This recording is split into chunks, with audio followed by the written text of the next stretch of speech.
Good morning, Cambrian Park Church family. This is your midweek video update. Hope things are going well for you this week so far.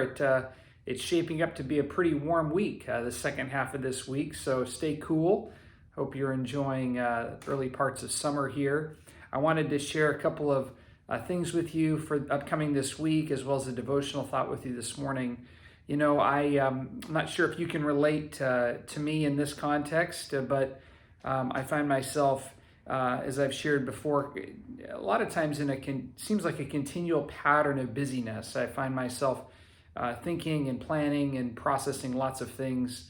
It seems like on a consistent basis, and in doing so, I can become addicted to my busyness. I can be kind of hooked on always needing to be productive or trying to accomplish something, and which can lead to anxiety. It leads to anxiety when I'm not accomplishing something, and it leads to anxiety when I'm in the midst of trying to accomplish something. And so it's kind of a no-win battle in many ways. And this morning I was spending some time in prayer and reading through the scriptures this morning, and I was reminded of a very powerful verse in Psalm chapter 46, verse 10. And you might know this verse and almost certainly probably have heard it before. And the verse says that, and this is basically speaking about God, be still and know that I am God. I will be exalted among the nations. I will be exalted in the earth. Be still, be still, be still, and know that I am God.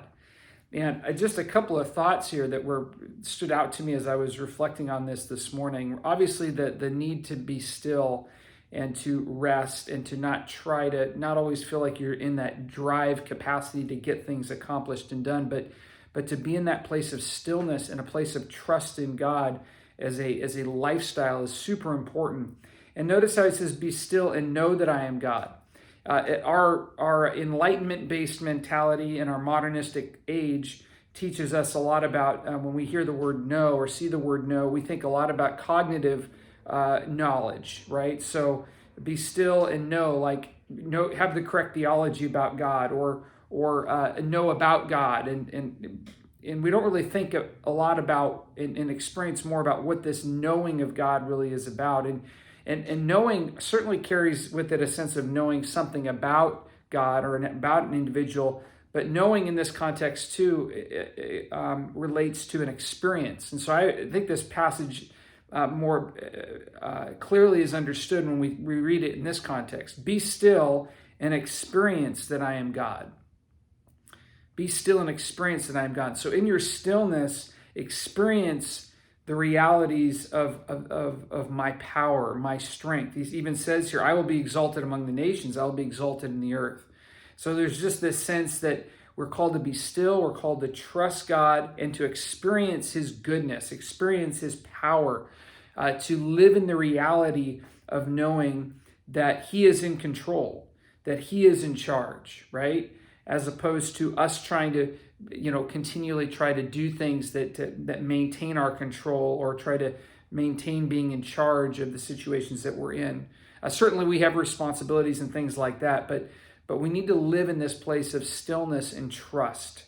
Like a child, Jesus even talks about the importance of the faith of a child, that we're called to come before God and to live in that reality with him like a child does before their parents.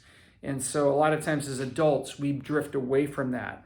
And so I just want to encourage you with that this morning. I hope that's helpful just in your own journey. I know it's been helpful for me today as I've been, as I was processing that, and just my addiction to busyness and hurry, to be able to rest and to trust and be still before God and know that he's in control.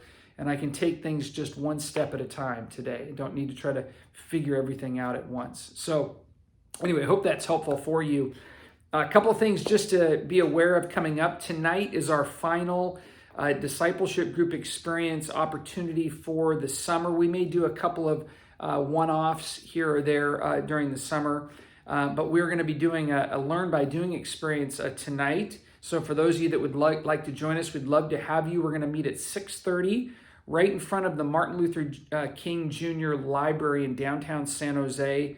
I believe it's on the campus or right next to the campus of San Jose State University. It's at the corner of 4th and San Fernando Street. And so there's a parking garage across the street. You can park there. And we're going to meet right out in front of the library at 6:30 tonight. We'll go from 6:30 to 8:30. We're going to have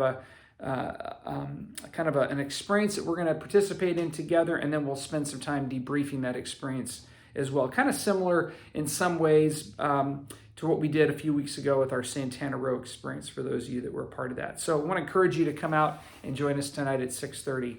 We will be having our worship service this upcoming Sunday. We're going to be concluding our Fruits of the Spirit series as we look at I would say the granddaddy of them all, the fruit of the Spirit of love. And we'll be talking about that on Sunday, wrapping up that series.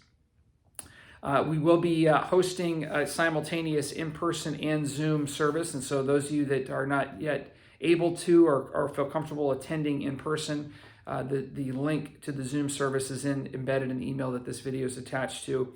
And just a reminder with that, and I mentioned this last Sunday, we are tracking with CDC guidelines and the state of California as we move forward. And we know that if you've been following the news, California has moved into this reopening phase this past yesterday.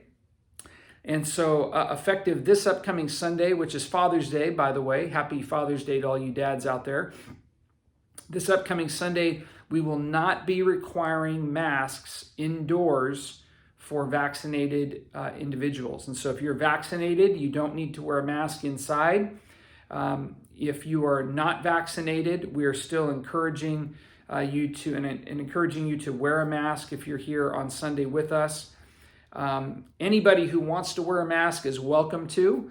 But we're also asking that we operate gracefully with each other as well. So if you notice that somebody on Sunday is wearing a mask and you're not wearing a mask, respect the social distancing for folks that are wearing masks, and let's just kind of operate in love with each other, right? This is a very interesting and a unique time as we're trying to emerge from this pandemic. And we've got, as you can imagine, a whole host of different views and opinions on mask wearing and how that should impact what we do as a church. I'm sure that the variety of us have fall all over the spectrum in relation to that. And so we want to just love each other and respect each other in the diversity that we have as a church body. And so let's just love and respect each other in this process as well. So anyway, I look forward to seeing you on Sunday. I hope you have a great rest of your week. God bless you all, and we'll see you soon. Bye-bye now.